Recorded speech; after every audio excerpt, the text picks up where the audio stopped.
benar-benar tertekan ya rupiah exchange kita, tapi dolarnya kan memang lagi cukup perkasa ya. Rupiah kita sebenarnya memang melemah bukan karena fundamental, tapi memang karena dolarnya lagi super power. Nah ini seperti apa? Ini kan sebenarnya kalau di commodity sector cukup menguntungkan ya, cukup banyak ruang gitu. Nah ini apa kemudian yang dilakukan perusahaan di fluktuasi nilai tukar yang saat ini terjadi nih Pak Suminto? Oke, kita bicara tantangan dulu ya, akibat dari menguatnya dolar. Salah satunya itu, tantangannya itu adalah, tadi di awal sesi kami sempat bercerita langkah strategis perseroan itu harus bisa mengalokasikan capex untuk penambahan armada, sehingga nanti the next cycle kita bisa berpartisipasi jauh lebih besar. Nah, karena dolar lagi menguat, rata-rata kapal ini kan kita beli dalam currency dolar, sehingga nilainya jadi lebih tinggi, jadi lebih mahal. Sehingga kita harus bisa melihat momentum yang tepat. Contohnya kemarin kita barusan akuisisi mother vessel. Kalau melihat kondisi sekarang, yes, we did it at the right time. Karena waktu itu kan dolar masih 15 ribuan. Sebenarnya kalau setahun lebih cepat, jauh lebih murah lagi. Jadi momentum itu sangat penting. Kalau saat ini bisa dibilang cukup ada cost ya mengenai itu. Terus yang kedua, naiknya bahan bakar, itu jadinya cost-nya kita jauh lebih tinggi. Terus apa yang harus dilakukan dalam hal ini? Yang mungkin langkah-langkah strategisnya itu salah satunya adalah benar-benar mensortir kontrak. Dan diupayakan bisa kontrak direct ya, atau B2 customer. Sehingga margin yang diberikan, margin yang bisa didapatkan perseroan itu jauh lebih baik dibanding B2B. Atau yang kedua juga, kan kontrak banyak nih, kita harus bisa selektif. Jadi bukan cuma sekedar melihat jangka pendek, tapi jangka panjang. Tapi kalau dilihat dari fluktuasi nilai dolar sekarang ini cukup mengganggu atau menggerus dari sisi profit margin nggak sih untuk perusahaan, Pak Suminto? Secara langsung saat ini enggak. Tidak ya? Saat ini enggak, karena kebetulan kita model revenue yang paling banyak saat ini adalah time charter. Nah, benefit dari time charter ini adalah banyak cost yang dibebankan di sisi pencharternya atau pihak ketiga, sehingga kita terima fixed income, recurring income. Jadi cost seperti bunker itu tidak terlalu signifikan di kita. Nah ini untuk kan kita masih melihat ke depannya mungkin fluktuasi terhadap rupiah exchange ini juga masih akan terjadi gitu ya, dolar juga masih akan superpower gitu ya. Ada langkah-langkah strategis nggak yang dilakukan perusahaan gitu untuk menjaga itu gitu ya, karena kan kalau semakin tinggi pasti akan semakin berat juga sebenarnya dari sisi beban yang ditimbulkan karena kurs gitu ya. Seperti apa nih Pak Suminto?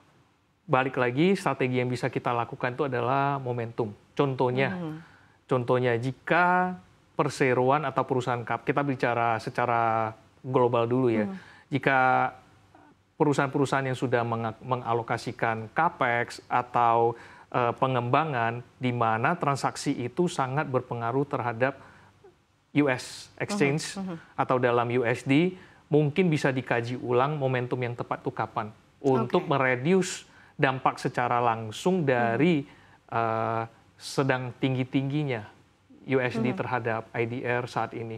Dan itu langkah strategis. Tapi secara harapan ya kita berharap tahun ini ekonomi Indonesia bisa lebih baik, geopolitik bisa secara lebih stabil lagi, sehingga exchange ini bisa kembali stabil.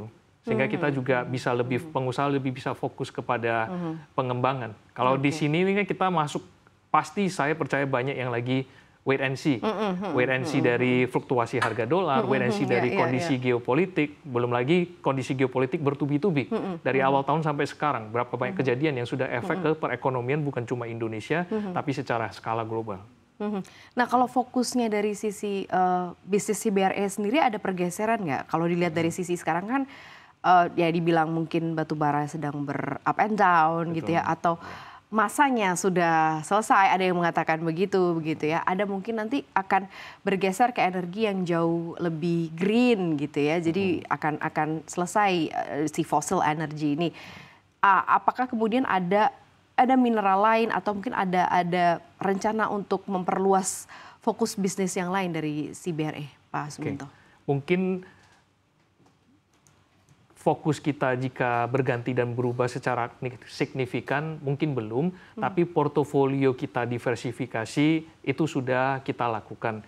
Kalau kita bicara energi terbarukan, salah satu menurut studi kan salah satu negara yang dianggap sudah mengimplementasikan energi terbarukan adalah salah satunya penggunaan kendaraan listrik sebagai transportasi.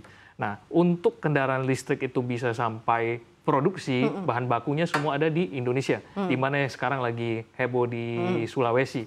Jadi langkah kita adalah sekarang mulai sudah masuk portofolio mineral di luar batu bara, yaitu mungkin nikel. Kita bicara nikel. Dan mungkin yang tambahan-tambahan yang tidak berefek terlalu signifikan, mengangkut angkutan alat berat, hal-hal konstruksi seperti itu. Tapi still sampai saat ini portofolio kita di mineral masih mencapai 95%, di mana majority-nya itu masih coal. Karena saat ini di Sulawesi banyak ada pembangunan smelter baru, di mana akan memicu permintaan batu bara semakin lagi dari tahun ke tahun. Kalau kita bicara mengenai berarti sudah kontribusinya jelas begitu ya sejauh ini untuk kinerja perusahaan adalah di mineral batu bara begitu ya Pak Suminto ya so far. Walaupun memang ada diversifikasi beberapa dan menuju ke EBT dan beberapa produk-produk seperti alat berat juga diangkut di jasa pengangkutannya CBRE. Armada CBRE sekarang sudah ada berapa banyak sih Pak? Dan bagaimana apakah ada penambahan lagi begitu ya di tahun ini gitu ya, rencana untuk ekspansi lebih luas lagi perusahaan seperti apa yang direncanakan di tahun ini? Kita tahun ini kebetulan mengoperasikan termasuk mother vessel itu kurang lebih ada, dan ship management itu kurang lebih ada 10. Dan memang kita lagi masuk ke tahap melakukan langkah strategis yaitu peremajaan. Nah, cuma mungkin kita belum bisa berbicara terlalu dalam karena berhubungan dengan keterbukaan informasi. Tapi ketika waktunya tiba, kita akan sampaikan secara prosedural bursa. Berarti 10 yang running begitu ya saat ini memang dalam proses peremajaan begitu ya.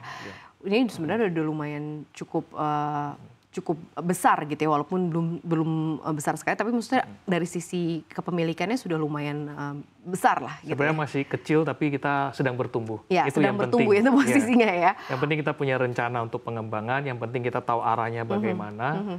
Jadi kita confident bisa menjadi salah satu pemain di pengapalan di mineral yang bisa dipertimbangkan lah buat market Indonesia.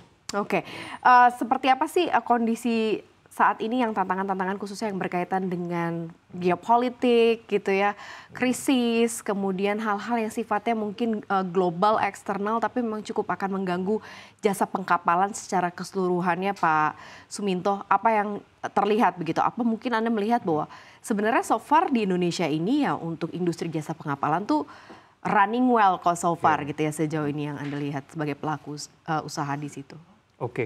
Secara skala makro memang benar ya. Ini kita bertubi-tubi munculnya insiden-insiden geopolitik ya. Dari kita bicara dari tahun lalu sampai ke awal tahun, bahkan sekarang pun yang masih terjadi. Tapi kalau kita menilai secara spesifik di ekonomi domestik, khususnya di bidang pertambangan, the business is still going on. Market masih ada. Bahkan sekarang banyak permintaan dari negara-negara di Asia Tenggara ini untuk batu bara di Indonesia, termasuk kita bicara Vietnam, kita bicara India, kita bicara Bangladesh, kita bicara Korea. Banyak power plant yang mereka masih mengkonsumsi coal dari Indonesia. Dan juga kan sumber energi kita di berbagai wilayah itu mayoritas itu adalah PLTU. Jadi dampak secara langsung kita bilang tidak ada. Dampak secara tidak langsung mungkin dari sisi kita bicara investment, kita bicara seperti dari pertanyaan Bu Maria mengenai kurs ekonomi. Jadi variabel-variabel itu mungkin mempengaruhi tapi tidak secara langsung.